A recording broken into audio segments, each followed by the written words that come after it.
आज आपण या ठिकाणी माझ्या 74 वर्ष कंप्लीट होऊन 75 वर्षात पदार्पण करण्याच्या आनंदाने एक सेलिब्रेशन तयार केलेलं आहे आणि त्या निमित्ताने आपण सर्व इथे एकत्रित झालेलो आहे. साऱ्यांच्या चेहऱ्यावर आनंद आहे. बऱ्याचशा गोष्टी अशा असतात ज्या आपण स्वतः एकटेपणात मानू शकत नाही. ते हास्य जे आहे जेव्हा आपोआप नॅचरल बाहेर येते तेव्हा ते एक वेगळा प्रभाव येऊन जाते आणि आज जो प्रभाव तुमच्यावरती आहे फार आनंदित आहात तुम्ही. तुमच्या आनंदापेक्षा मला जास्त आनंद होत आहे की ते निमित्त मात्र आहे. मी त्याचं एक निमित्त ठरलेलो आहे, परंतु एक क्षण जे असतात ते क्षण फार अनमोल असतात. असे प्रसंग जे आपण आपल्यासाठी तयार करतो. आपला संसार, आपली जिंदगी, आपली पूर्ण वेळ हे आपण घरच्यांना देतो, रिश्तेदारीमध्ये देतो, समाजामध्ये देतो. परंतु हे सारं करत असताना आपण आपलं क्षण, आपलं जीवन, आपली इच्छा हे कुठेतरी विसरून जातो. परंतु जेव्हा आपण अशा पद्धतीने एकत्रित होतो तेव्हा त्याला एक वाट पडते आणि आपण सारा तो साजरा करतो.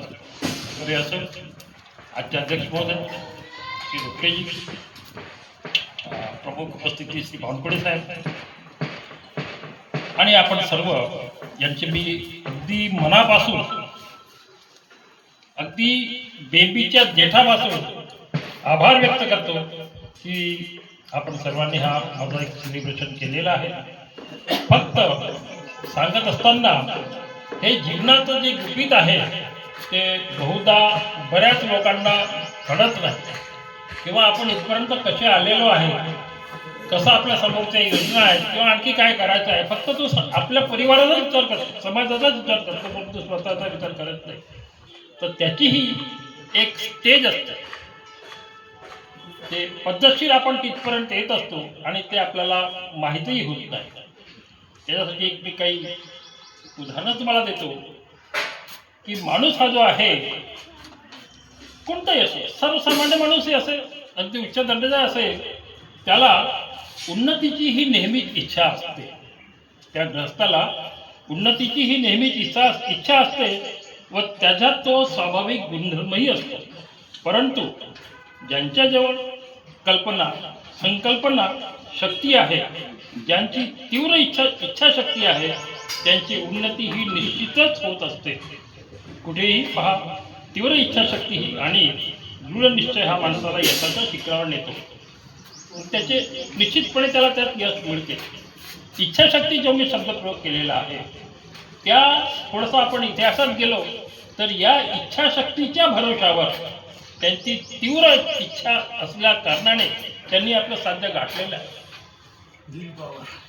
विल पॉवर जो असतो त्यात सर्वप्रथम मी तथागतांना आठवण करतो की तथागतांची इच्छा होती की तृष्णा, दुःख यावर कुठेतरी शोध व्हावा, हे का आहे याचे कारण हुंडावं आणि ते त्यांना मिळत नव्हतं आणि म्हणून ते मिळवण्याकरता त्यांनी अतोनात जीवनभर प्रयत्न केले आणि त्या इच्छाशक्तीच्या भरोशावर त्यांनी शेवटी दुःखातून बाहेर पडण्याचा मार्ग शोधून काढला. ते कशामुळे शक्य झालं? हे फक्त इच्छाशक्ती. त्यानंतर मी एक सिकंदर एक राजा होता. त्याची इच्छा होती की त्यांनी पूर्ण संसारावर राज्य करावं. ती त्याची ती तीव्र इच्छा होती आणि त्या भरोश्यावर त्यांनी त्याचे प्रयत्न करून संपूर्ण जगात आपलं साम्राज्य स्थापित केलं. त्यानंतर एक छोटंसं आणखी एक उदाहरण देतो. सम्राट अशोकाला कोण न ओळखत? सर्व जग त्यांना ओळखतं. जेव्हा कलिंगचं युद्ध झालं आणि त्या युद्धात त्यांनी जेव्हा रक्ताचा सळा पाहिला आणि त्यांचं जे मन परिवर्तित झालं, त्या मन परिवर्तित झाल्यानंतर त्यांनी स्वतःचा मुलगा, स्वतःची मुलगी ही धर्माला दान देऊन ते धर्म प्रसाराकरता त्यांनी जग पाठवलं. तर हे कशामुळे शक्य झालं? हे फक्त तीव्र इच्छाशक्तीमुळे प्रकट झालेलं आहे. पहिल्यांदा काय होते, माणसाला विचार येतात. कोणालाही, सर्वसामान्य माणसाला विचार येतात. हे विचार त्याला हेतूकडे नेतात. हेतू हे त्याला कृतीकडे नेते.